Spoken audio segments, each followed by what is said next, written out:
Aduh, kayaknya harga minyak naik terus nih, susah banget turunnya ya.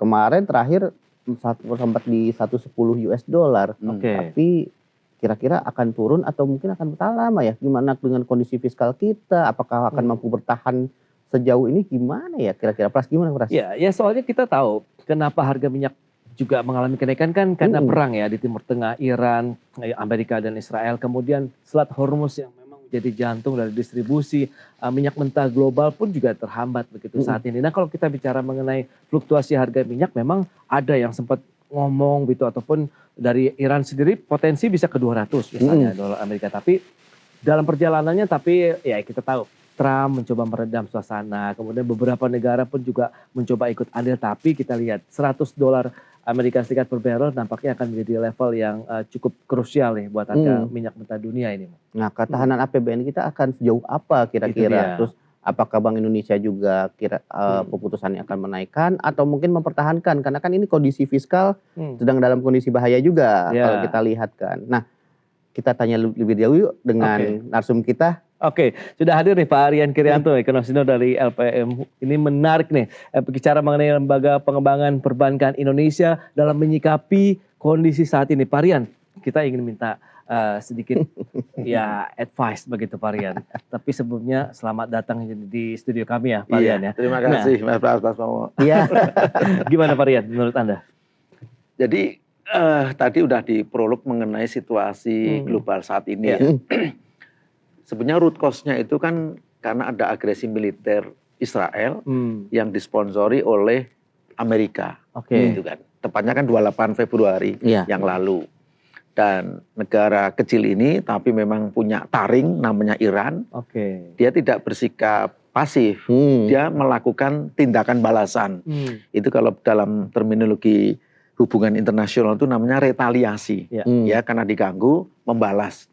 Dan ternyata mohon maaf, mungkin dua petinggi dua negara itu memang sama-sama tanda petik maaf kata keras kepala, jadi terus dilawan. Makanya muncul satu diksi narasi yang sekarang menjadi tren, itu adalah eskalasi. Perang itu tereskalate kemana-mana, bahkan sudah merembet ke beberapa negara di Teluk. Makanya kan dulu ada istilah perang Teluk. Nah sekarang ini menjadi melebar ke perang Teluk. Kenapa demikian? Karena eskalasi ini kan katakanlah kalau kita bicara rudal ya atau persenjataan berat, itu kita tujukan ke satu titik. Kan probability untuk sampai ke satu titik sesuai target itu kan bisa saja meleset. Itu namanya deviasi. Ada yang terlambat ke Yaman, ada yang ke Irak, nah mereka juga istilahnya tuh marah. Makanya beberapa negara Teluk itu istilahnya itu udah marah dengan Iran, dan mereka juga memperkuat persenjataannya. Kurang lebih seperti itu. Jangan sampai darah mereka, kontinental mereka lalu terokupai ya oleh salah sasaran sebetulnya intinya gitu. Bahkan kan yang menjadi sasaran itu bukan hanya sekedar sumber-sumber energi atau pusat-pusat nuklir, bahkan kadang-kadang kan sekolah, warga sipil dan sebagainya itu menjadi korban gitu. Jadi kena dampaknya ya. Ternyata kalau kita flashback tahun lalu ya, Juni 2025, itu kan kita kenal namanya perang 12 hari. Ini orang lupa ini waktu itu. Dan itu selesai, ya predictable. Ini prolong. Kita nggak tahu nih kapan selesainya. Dan mohon maaf, Presiden Amerika Serikat ini, Donald Trump itu kan, kalau istilah orang Jawa ya, pagi tempe, sore tahu. Maaf kata, statementnya itu sulit untuk kita pegang. Ya. Nanti saya akan lakukan serangan, ternyata nggak serang. Bahkan hari ini kita tunggu nih. Karena tanggal 7 April hari Selasa waktu Amerika, katanya ini adalah final peringatan terakhir. Kalau Iran tidak membuka Selat Hormuz itu tadi yang Mas Pras sampaikan, dia akan meningkatkan tingkat militerisasinya. Jadi akan ibaratnya akan perang frontal lah, kurang lebih itu. Tapi lagi-lagi ini kan omongan Donald Trump kan siapa yang bisa pegang gitu loh. Nah, Selasa hari ini waktu Amerika. Kalau sana kan masih delay 12-13 jam di belakang kita. Nanti kita lihat. Nah, Iran lalu merespon dengan membalas tindakan agresi militer Israel yang di-backup oleh Amerika dengan cara dia tahu salah satu moda transportasi yang sering dipakai dalam konteks angkutan kapal-kapal minyak atau tanker ya, itu kapal minyak ukuran raksasa, itu adalah Selat Hormuz. Saya pelajari betul tiap hari itu, 20% dari total suplai minyak dunia, minyak mentah, itu harus lewat selat ini. Itu baru minyak mentah. 25% dari total LNG, liquid natural gas, ya gas, itu dari selat itu. Jadi kita bisa membayangkan kalau selat ini ditutup, ya sudahlah, selesailah. Nah, beberapa negara yang memang berstatus net importer seperti kita Indonesia, tentu terpukul. Nanti kita diskusi efek rambatannya ke subsidi minyak kita. Tetapi ada data yang cukup tanda petik ya, menyenangkan. Ternyata tingkat ketergantungan kita dengan minyak lewat jalur Selat Hormuz itu tidak separah, let's say, Vietnam, kemudian satu lagi itu Thailand dan beberapa negara Asia yang lain, yang mana ketergantungan minyak mentahnya itu sangat tinggi. Ya, kita memang tergantung, tapi nggak separah beberapa negara tetangga. Anyway, kita kena dua pukul loh, Mas Pras sama Mas Momo. Kan tadi ketergantungan minyak. Kita beli minyak itu kan tidak pakai rupiah. Iya benar. Ya kan? Pakai dolar. Dolar. Nah, Pak Menteri kita mengatakan, ini kita amplify aja, setiap kenaikan $1, itu kan ekuivalen per day, per hari itu APBN kita akan membengkak kurang lebih, nilai subsidinya kurang lebih 6,8 triliun seingat saya. Jadi kita bisa membayangkan akan sampai berapa lama ini.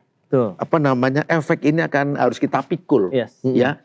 Kalau tidak, ya beberapa teman sudah mengatakan, kalau sampai di atas $100 per barrel itu bertahan lama, ya mungkin mau nggak mau tadi Pak Purya udah sadar, beliau sudah menyiapkan kurang lebih budget 100 triliun, kalau nggak salah kan gitu, untuk berjaga-jaga. Tetapi saya bisa menjamin kenaikan harga minyak mentah ini tidak tadi sampaikan Mas Pras, sampai 200, karena ada analisis mengatakan seperti itu. Beberapa lembaga keuangan internasional itu forecast-nya bisa 150, bahkan bisa 200. Nah, tetapi ada sedikit kabar baik. Kabar baiknya adalah Badan Energi Internasional itu yang semacam bulognya ya, bulog internasional khusus untuk minyak. Itu markasnya di Paris. Dia janji kalau sampai harga minyak itu terus bertahan lama di $100, maka cadangan minyak dunia yang yang diatur, diregulit oleh IEA namanya atau Badan Energi Internasional akan dikeluarkan. Untuk apa? Jadi suplainya biar nambah. Kalau suplai nambah kan hukum ekonomi mengatakan harga turun. Nah itu intinya. Ya, tapi kita harus tunggu lagi.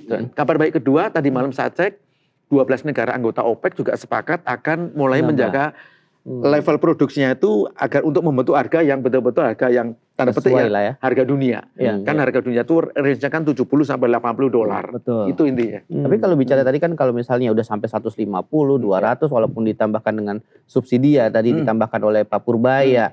Kira-kira kalau misalkan sudah dilakukan berjalan, tapi untuk ketahanan APBN kita apakah cukup kuat? Misalnya kan sampai bertahan berapa lama gitu? Nah, makanya muncul brilliant idea ya, atau gagasan yang brilian. Misalnya gini, mungkinkah? Sebenarnya mungkin. Persoalannya ini keberanian politik, mohon maaf, untuk kita mereposisi atau merestructure lah kalau bahasa ekonomi, merestructure alokasi budget. Kita punya beberapa program prioritas ya, sebut aja salah satunya itu yang menjadi andalan pemerintah, program makan bergizi gratis, kemudian ada program yang lain sekolah rakyat bla bla bla. Apakah alokasi budget itu akan dipakai seketika? Ya, kan nggak langsung seketika kita absorb. Barangkali penggunaannya bisa istilahnya tuh kayak dicicil gitu loh. Misalnya alokasi MBG kan 335 triliun seingat saya. Apa yang mau dipakai sekaligus? Kan gitu. Jadi sambil menunggu situasi globalnya mereda, mungkin secara taktikal alokasi budget untuk MBG bisa kita pakai dulu, berjaga-jaga sebagai buffer untuk tadi kalau harga minyak dunia betul-betul di luar kendali kita, dan itu memang di luar kendali kita. Karena market mechanism kan gitu. Dan posisi kita memang maaf kata tidak diuntungkan.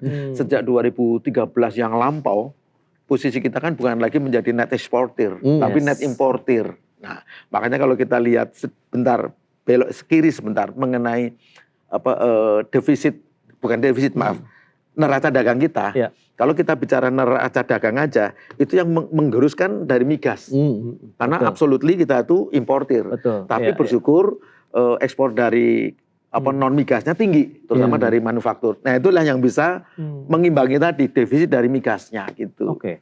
Tapi kalau kita bicara mengenai daya tahan APBN, kemudian dengan tadi yang Pak Rian katakan, kita tidak tahu juga kan pergerakan harga minyak dunia ini sampai seberapa kuat dan seberapa lama bertahan dengan harga yang terjangkau tadi Pak Rian yang secara global begitu. Nah Anda melihat bagaimana dengan mungkinkah realokasi anggaran ini juga sebenarnya sudah menjadi langkah pemerintah yang sudah dilakukan kalau kita bicara mengenai statement pemerintah Pak Purba yang menyatakan bahwa subsidi untuk BBM tidak akan berubah, dalam artian BBM yang bersubsidi tidak naik begitu sampai dengan tahun 2026 berakhir begitu. Betul. Jadi saya mencoba quote statement Pak Menteri ya, Pak Menteri Keuangan kita Pak Purbaya, beliau mengatakan, bahkan tadi saya baca running tag-nya, sampai akhir tahun ini tidak ada perubahan harga minyak.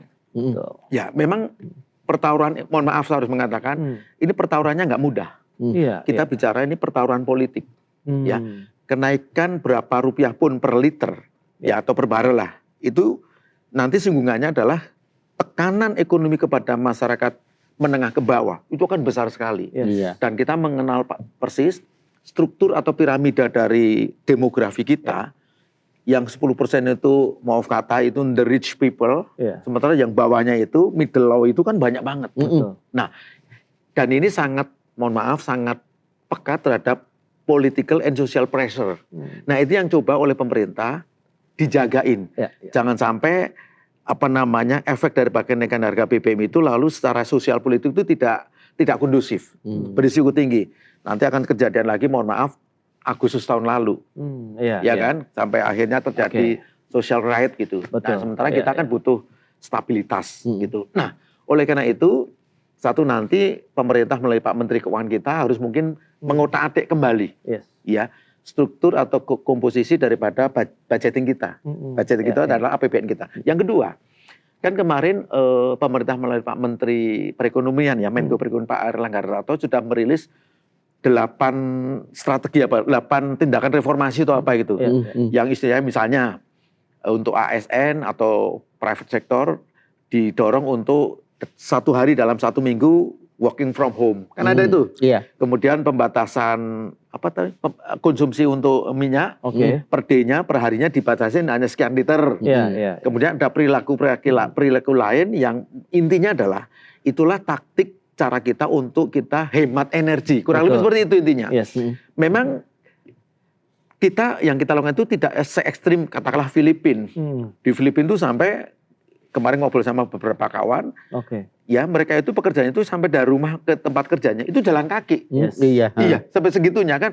Artinya ya setiap negara dengan situasi kondisi masing-masing memang harus bisa, bahasa saya, menyikapi yang situasi yang sampai hari ini relatif unfriendly. Itu aja.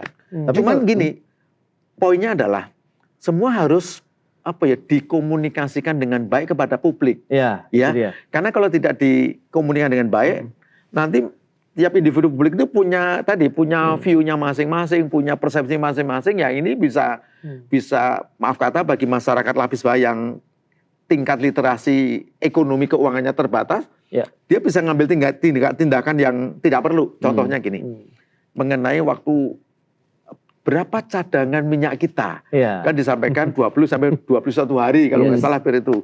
Tapi kan ada satu provinsi kita yang di ujung Sumatera sana, mungkin karena informasinya juga terbatas, masyarakat ngantri di SPBU, ya kan?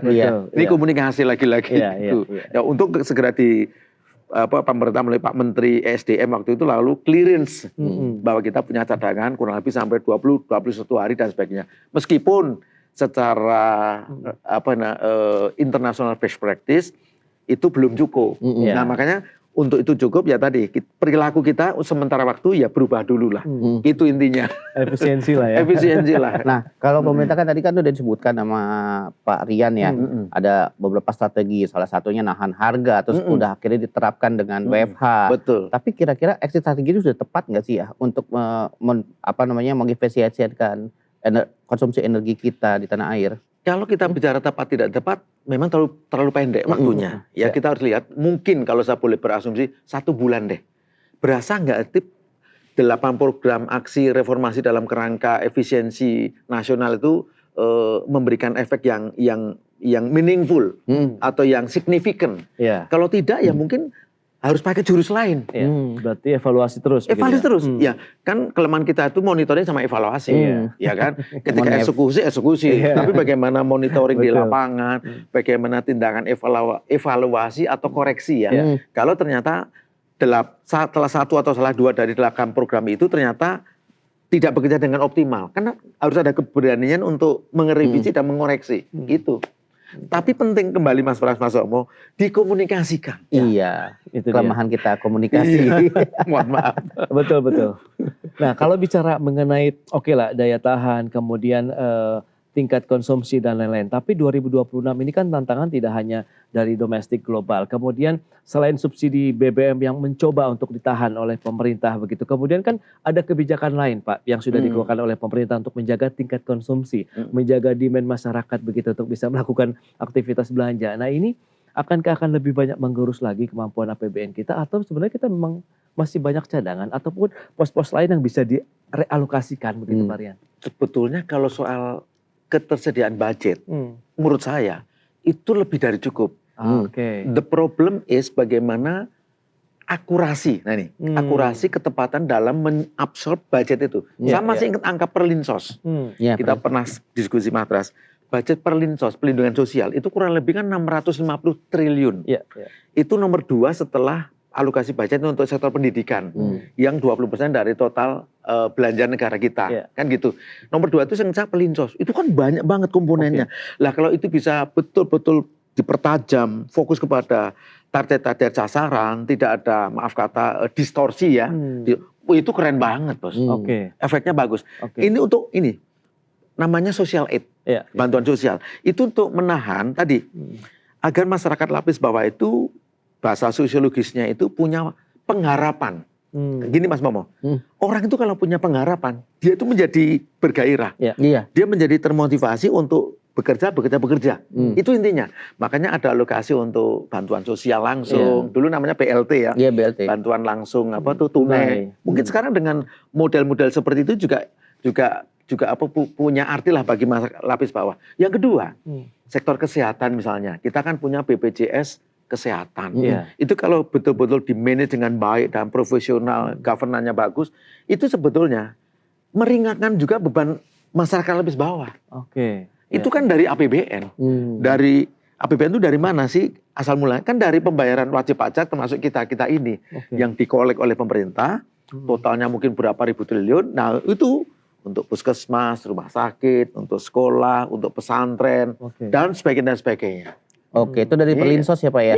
Nah kalau misalkan dari middle golongan menengah sendiri gimana? Apakah ada inisiatif khusus mungkin diberikan kalau misalkan WFH udah dilakukan di rumah, terus ada pembatasan BBM juga kan itu kan juga membatasi ruang gerak kalangan menengah juga kan. Nah ini gimana? Betul. Memang ini pilihan yang dilematis. Konkretnya gini yang sering terlupakan. Terlupakan. Ini memang urusan maaf kata urusan akar rumput. Ketika kita boleh WFH di rumah ya, betul-betul working from home ya. Bukan kerjaan rumah loh, working from home. Itu kan yang tadinya saya harus konsumsi, maaf kata di tempat makan di dekat kantor saya, menjadi tidak.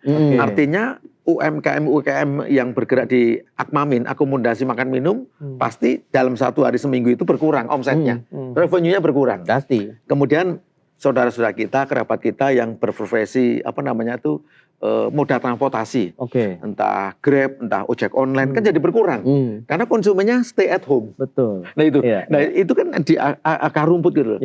Tetapi memang gini, pemerintah harus punya effort yang istilahnya itu dalam situasi itu extraordinary. Tetapi kita, menurut saya ya, lepas pribadi kita juga harus mengubah beberapa behavior kita, temporary. Ya kita sedang prihatin. Ya mungkin kita memang harus melakukan tindakan yang sedikit ekstrim. Bukan ekstrim lagi nih. Terukur juga. Misalnya kalau saya punya keinginan bulan ini saya mau saya mau jalan-jalan ke Singapura misalnya. Mungkin saya harus tunda dulu. Ini contoh yang paling simple yang Terus misalnya setiap bulan saya harus menraktir teman-teman sekali seminggu di resto misalnya. Tapi situasinya sedang tidak friendly. Penghasilan saya berkurang, ya mungkin sorry ya, nggak bisa setiap minggu ya, mungkin sekali sebulan. Bisa saja. Bisa.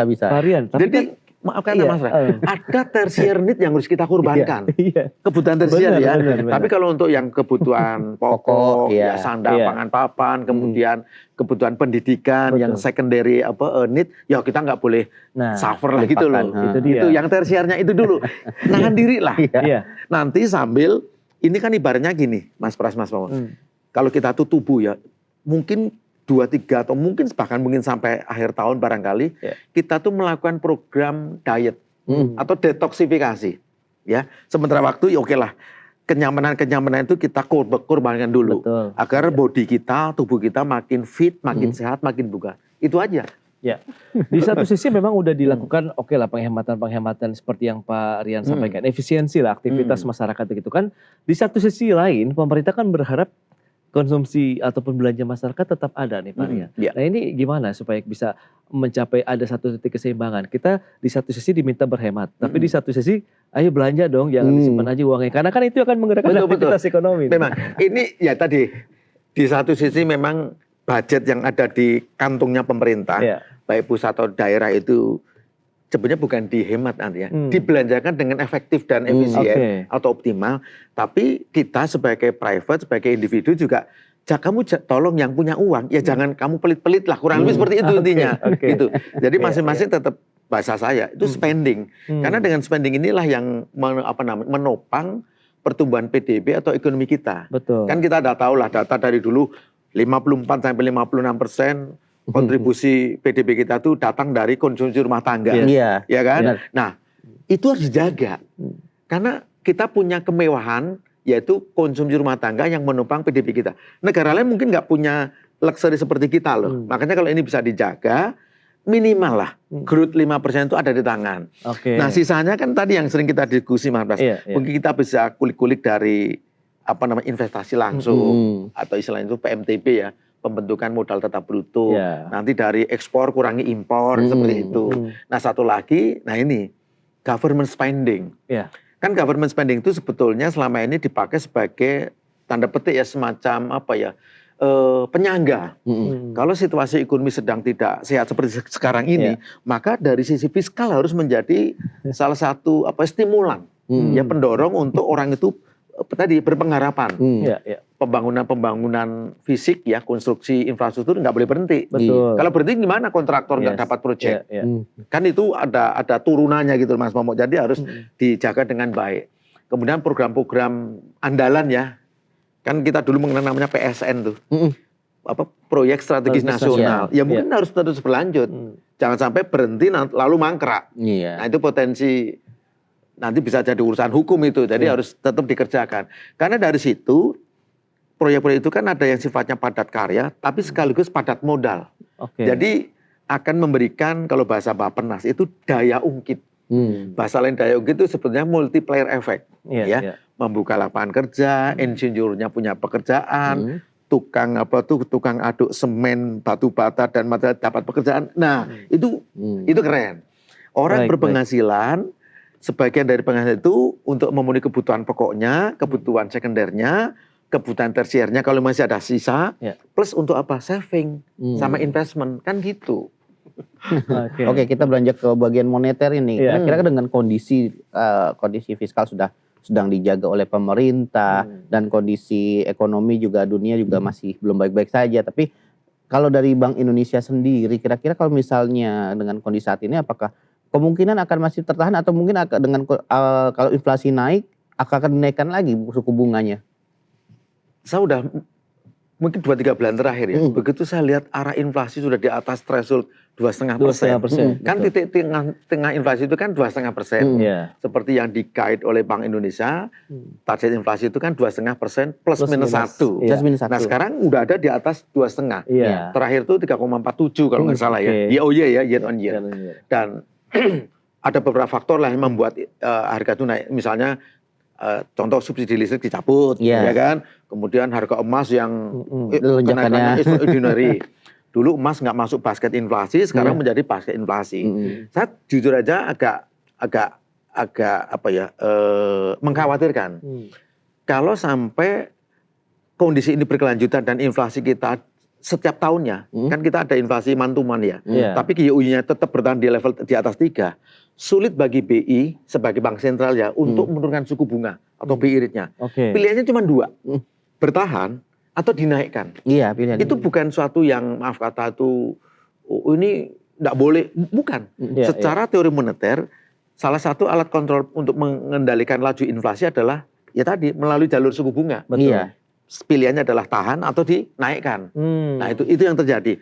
Tetapi Mas Momo, situasi ini ternyata tidak hanya dihegemoni oleh Indonesia. Negara lain juga mengalami yang sama. Iya. Saya kemarin baca artikel, bahkan The Fed pun si Pak Jeremy Powell udah mulai khawatir nih. Kalau inflasi di Amerika terus jauh dari target yang 2% itu, jadi ruang Fed Fund Rate untuk turun pun makin tipis. Dulu orang menggadang-gadang, saya ingat sekali bulan Desember. Iya, benar. Di forecast tahun ini 3 kali The Fed akan memangkas suku bunga. Iya, benar tuh. Ya kan? Tapi artikel tadi mengatakan mungkin baru sekali. Itu pun sekalipun itu kalau mungkin itu di akhir tahun. Iya. Ya kan? Ya kan ya. Circumstance-nya tuh bergerak sangat cepat, sangat dinamis. Mas Pras ingat, kan ini 28 Februari. Kan belum lama. Dulu kan nggak ada di forecasting kita, apapun lembaganya itu ada mengenai isu, maaf kata ya, perang. Nggak ada. Iya. Memang peringkat 1, 2 itu risiko 2025-2006 itu adalah risiko geopolitik. Betul. Karena perang di Ukraina masih carry over. Ya kan? Dan ada sedikit ketegangan lah. Bahasa IMF itu terjadi fragmentasi. Ya, ada semacam blokade. Tapi kan nggak pernah nyangka 28 Februari ada serangan militer. Iya. Uang perang tarifnya ada belum selesai, sekarang udah perang beneran. Jadi kita tuh kena 2 pukulan loh, dunia ya. Di tarif kita juga kena, karena kita harus adjust. Yang kedua, efek dari perang agresi ini. Nah yang sulit sebelum saya lupa, itu adalah mengukur second round effect.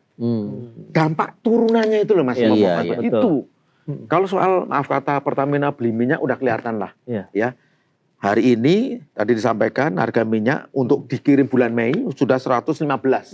Itu forward Mei loh. Nanti kalau situasi makin panas, terus eskalasi perang itu nggak selesai, mungkin kiriman untuk bulan Juni bukan 115 harganya, sudah 120. Lagi, Itu kan beli forward, bukan kalau spotnya mungkin katakanlah 100 barangkali. Spot itu hari ini. Tapi kan ini belinya kontrak, kita kan kontrak. Forward namanya kalau bahasa treasury gitu. Oke, nah lantas proyeksi Anda Pak Rian dengan kondisi global tadi, tekanan dari harga minyak mentah dunia, kemudian BI rate yang ruang untuk diturunkannya juga akhirnya terbatas begitu ya, bahkan mungkin semakin kecil. Anda melihat bagaimana potensi Indonesia, kemudian proyeksi 5% kemudian bisa tercapai begitu Pak Rian? Nah, kita harus mulai mau menerima kenyataan. Ya, ini bahasa saya. Ya artinya gini, kita jangan terlalu bahasa ini ya, terlalu meninabobokan diri kita seolah situasi dan kondisi baik-baik saja. Itu dia. Salah satu referensi yang boleh kita pegang, kalau nggak salah belum seminggu ya Mas Pras, OECD kan merilis outlook Indonesia. Iya benar. Ya, kan? Itu, Pak. Langsung di downgrade, tahun ini outlook kita 4,8. Iya. Tahun depan juga dipangkas Pak. Dipangkas lagi. Dan kita harus hargai OECD kan dengan segala tim ekonominya yang sangat capable ya, dengan modeling yang bagus dan yang dengan objektivitas yang tinggi. Kan nggak bisa main-main. Pasti sudah melalui berbagai diskusi, pendalaman dan akhirnya keluarlah angka resmi dari OECD, outlook kita tahun ini 4,8. Saya nggak terkejut. Pasti ada alat ukur yang OECD itu punyain, yang kita nggak melihat. Kita melihatnya masih 5,4. Makanya sebetulnya kalau memang situasinya itu sampai semester 1 itu kondisinya makin memburuk, mungkin tidak ada salahnya dan justru kita benarkan kalau ada semacam revisi terhadap APBN kita. Kan kita tidak mengharamkan adanya APBN perubahan, ya kan? Karena situasi yang mendesak, boleh saja. Jadi justru itu lebih kredibel daripada kita tetap maaf kata ya. Bertahan. Pokoknya pertumbuhan ekonomi kita 5,4. Padahal daya dukung internal sama eksternalnya nggak mensupport. Itu dia. Nanti ketemunya mohon maaf nih. Jadi omon-omon. Gitu. Lagi-lagi ini menyangkut kewibawaan dan kredibilitas pemerintah. Yang kita harus sama-sama jaga juga gitu. Baik, itu dia. Menarik banget ya pembicaraan hari ini ya. Banyak banget yang masukan-masukan terutama kalau untuk langkah-langkah pemerintah yang mungkin bisa jadi exit strategi untuk pemerintah dalam menghadapi situasi global yang saat ini ya Pras ya. Iya, apalagi dengan tantangan tadi semoga ya pemerintah ini menjadi momentum ya Pak Rian ya, untuk saling bersinergi ya. Betul, Antara pemerintah, kemudian dunia usaha dan masyarakat juga begitu. Bagaimana efisiensi energi, kemudian bagaimana mengantisipasi dampak global ini kita bisa bergandengan tangan lah. Betul. Di Iya. tahun 2026 ini. Pak Rian. Hanya pemerintah tapi juga masyarakat kita bersatu padu. Sebelum close satu lagi Mas, Iya. mumpung saya ingat. Kita juga harus mulai, pemerintah menurut saya Iya. kita semua harus mulai bersiap diri. Oke. Kan ada isu nanti itu akibat pemanasan global. Iya. Itu yang kita kenal dengan bencana itu alam itu loh. Climate change itu Climate loh. change. Ya, itu katanya lebih panas lagi. Iya. Artinya musim kemaraunya itu lebih long, lebih panjang. Iya. Nah, tentu kita sebagai negara agraris ya, tentu akan terdampak langsung ini. Itu El Nino El Nino, yang katanya lebih dahsyat itu. Oke. Ya kita harus tidak menakut-nakuti, tapi judulnya kan kita sepakat sedia payung sebelum hujan. Itu Mas Prasowo. Baik, Pak Rian, terima kasih banyak nih atas informasi, update dan juga insight yang sudah diberikan, dan terima kasih juga atas kehadirannya di studio. Semoga Pak Rian. Terima bermanfaat kasih. ya.